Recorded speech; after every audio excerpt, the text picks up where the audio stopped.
Alright, so I just finished cleaning up all the junk that was along the side of this driveway. So that looks a lot better, getting rid of the brush and the roots. So I just finished. I brought in a little bit of temporary stone just so the ground's a little less muddy driving on it.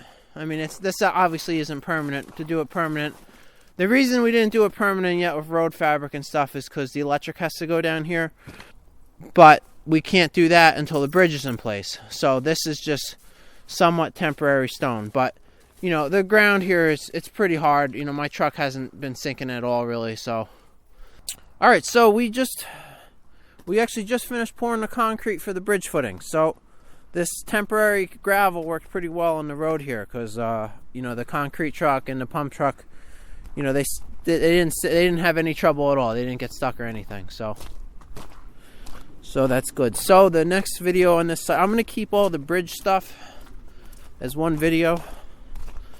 So, but, you know, we're just finishing up the forms right now. So, you know, the next will be setting those beams and then putting the deck on and then filling up the material.